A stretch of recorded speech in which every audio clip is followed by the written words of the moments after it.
What if one of the most powerful stories about a community wasn't some grand, epic tale, but actually just a list of names? Today, we're diving into a really unique 16th century text that uses this beautiful metaphor of a tree to map out a whole spiritual family. So, let's see what it reveals. Right from the start, the text gives us this incredible image. It's not just about respecting one single leader. It's about honoring an entire ecosystem, a living, breathing tree of love, where every single person, every branch is vital. And that idea, that one image, is really the key to unlocking this entire text. Okay, so let's break this down, because this is the central metaphor we really need to get. Picture a huge, ancient tree. Lord Caitanya is the trunk. He's the source of all the strength. His followers, they're the branches, reaching out in every direction. And the whole point of this tree? To grow and share this amazing fruit, which is divine love. So keep that picture in your head as we go through this. All right, so what kind of tree are we talking about here exactly? Let's get into its fundamental nature. Well, the first thing the text makes super clear is the scale of this thing.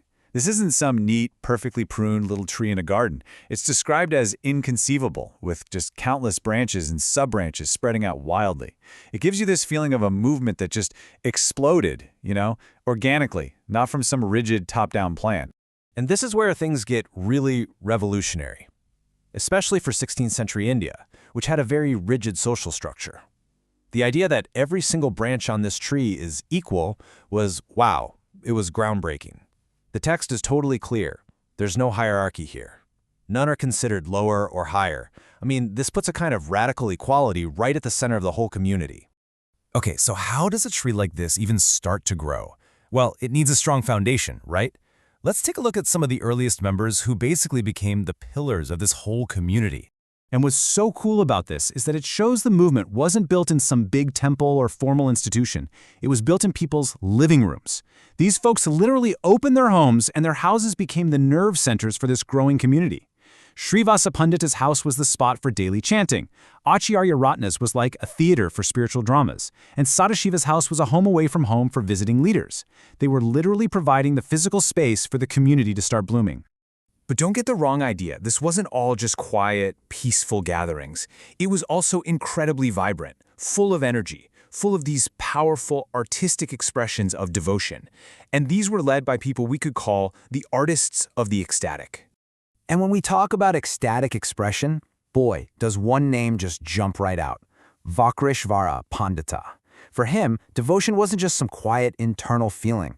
No, it was this huge, powerful physical performance. Yeah, you heard that right. Just let that sink in for a second. The text says he could dance in a state of pure spiritual ecstasy for 72 hours straight. That's 3 whole days. This was way more than just a physical marathon. It was seen as this incredible outward sign of his deep inner spiritual state. And you can see just how much he was loved and valued from this one quote. Lord Caitanya didn't just see him as a performer. He saw him as an essential part of himself, a wing that would let him fly. It just shows this incredibly deep personal bond and how central art and performance were to the whole movement. And of course, all that ecstatic dancing needs a soundtrack, right? Well, that's where kirtana, or this call-and-response chanting, came in. It was the lifeblood of the movement. You had amazing vocalists like Mukunda Datta, whose singing actually inspired the Lord himself to dance. And Govinda Datta was the lead singer for the main group. They were pretty much the heart and soul of the whole sound. Okay, so from that incredible high energy of dance and music, let's shift gears a bit. Because the text also celebrates a totally different kind of devotion, something quieter, more personal, but just as powerful. Simple, selfless acts of service. And honestly, the perfect story to illustrate this is about Raghava Pandita and his sister, Damayanti. It's such a beautiful, simple little narrative. So she would lovingly gather all these special ingredients and cook all kinds of amazing food. Then her brother Raghava would pack it all up into his bags, which became so famous they actually got their own name, Raghavera Jali. How cool is that? And he'd secretly deliver them to Lord Caitanya all year long. This story is all about love expressed through these simple acts of cooking and caring. It really proves that those quiet, behind-the-scenes moments were just as vital as any big public performance. And service could look really different, even for the people closest to the Lord. On one hand, you had someone like Kashishvara, this strong devotee who was basically a bodyguard, clearing paths through huge crowds. And on the other hand, you had Govinda, the personal caretaker who looked after all the intimate daily needs. So you have public protection and private care. Two totally different jobs, but both were seen as absolutely essential acts of devotion. All right, so we've seen artists, homeowners, and caretakers. But just how far did the embrace of this tree really go? I mean, could anyone from any background become a branch? This is where we get to the movement's most radical inclusivity. So let's start with Haridasa Thakura. The text calls him a man of wonderful character, which he absolutely was, but his story is also about incredible dedication, especially since he faced intense persecution for being born into a Muslim family. He's this amazing symbol of a bridge between communities and just a testament to what unwavering faith looks like. So what did that dedication actually look like? Well, look at this number, 300,000. That is how many holy names he chanted every single day, without fail. I mean, it's just a staggering figure. It speaks to a level of commitment that's almost hard to wrap your head around. Okay, so Haridasa's devotion was obviously off the charts, but his story brings up an even bigger question about just how open this community was. Could it really welcome everyone? I mean, even the people that society had completely written off, the so-called fallen souls? And the answer the text gives is a huge, resounding yes. And the ultimate proof? It's the story of these two brothers, Jagadai and Madai. They were, by all accounts, notorious public sinners, yet they were welcomed into the fold. Their transformation became the living, breathing evidence that the movement's leader truly was the deliverer of the fallen. In a society with such rigid social rules, their inclusion sent this incredibly powerful message.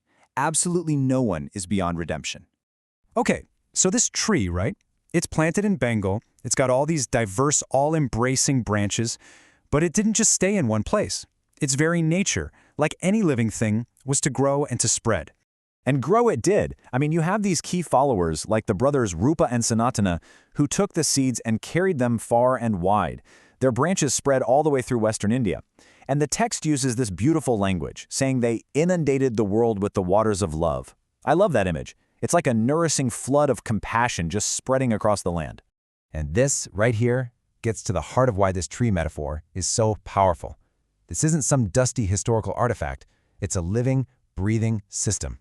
From each and every branch, you get hundreds, even thousands, of new sub-branches of disciples and grand disciples. It's a picture of a legacy that's always growing, always evolving, always expanding.